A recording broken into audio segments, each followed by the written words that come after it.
बसंत पंचमी पर भूलकर भी ना करें ये 5 काम। माघ मास के शुक्ल पक्ष की पंचमी तिथि को बसंत पंचमी के रूप में मनाया जाता है। इस दिन विद्या की देवी सरस्वती की पूजा की जाती है। माना जाता है कि इसी दिन शब्दों की शक्ति मनुष्य की झोली में आई थी। इस दिन बच्चों को पहला अक्षर लिखना सिखाया जाता है। इस दिन व्रत तर्पण किया जाता है और कामदेव की पूजा भी की जाती है। आइए जानते हैं कि इस दिन कौन से काम वर्जित हैं और साथ ही सरस्वती पूजा के पीछे की पौराणिक कहानियाँ। इस दिन काले और लाल रंग के वस्त्र बिल्कुल ना धारण करें। बसंत पंचमी के दिन पीले, सफ़ेद या धानी रंग के वस्त्र धारण करने चाहिए। यह प्रकृति का त्यौहार है और हरियाली का उत्सव है। अतः इस दिन फसल काटने के काम को टाल देना चाहिए। साथ ही घर में भी किसी भी पेड़ की छटाई भी नहीं करनी चाहिए। हो सके तो इस दिन वृक्षारोपण को करना चाहिए।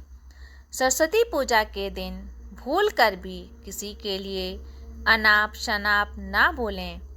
कहा जाता है कि इस दिन सरस्वती जुबान पर होती है, इसलिए अपनी वाणी पर संयम रखें और गुस्सा ना करें।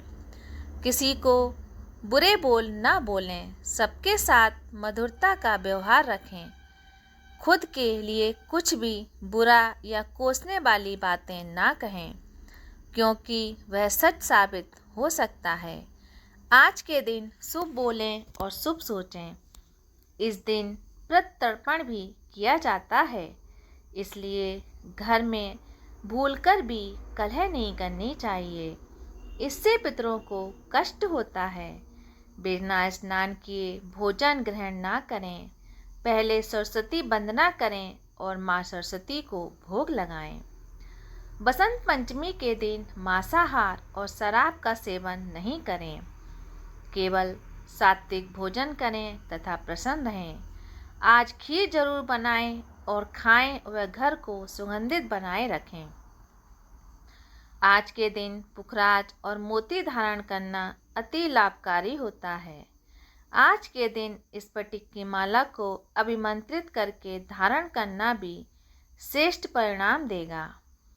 सरस्वती पूजा करते समय सबसे पहले सरस्वती माता की प्रतिमा अथवा तस्वीर को सामने रखना चाहिए। इसके बाद कलश स्थापित करके गणेश जी तथा नवग्रह की विधिवत पूजा करनी चाहिए। इसके बाद माता सरस्वती की पूजा करें।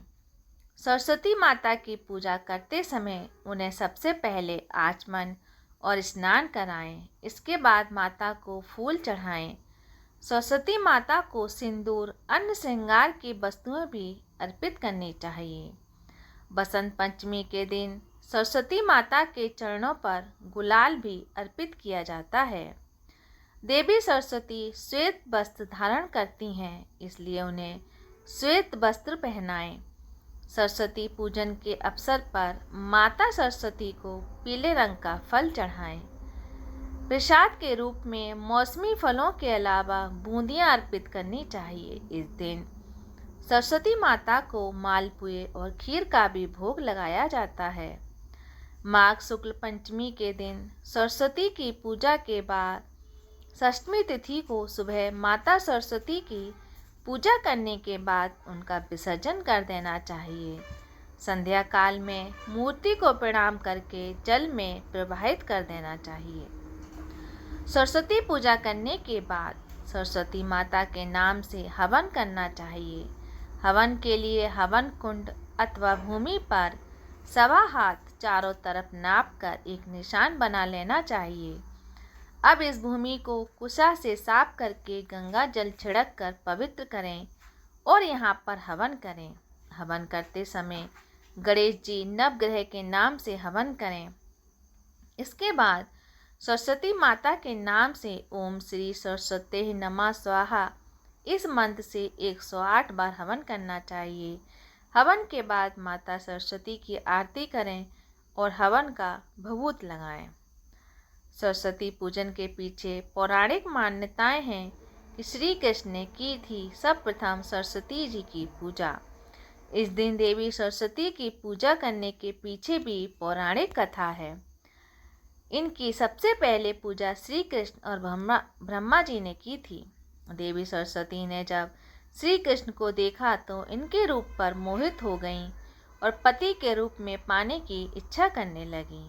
भगवान कृष्ण को जब पता चला तो उन्होंने कहा कि वे राधा के प्रति समर्पित हैं, परंतु सरस्वती को प्रसन्न करने के लिए श्री कृष्ण ने वरदान दिया कि प्रत्येक विद्या की इच्छा रखने वाला माघ मास की शुक्ल पंचमी को तुम्हारा पूजन करेगा।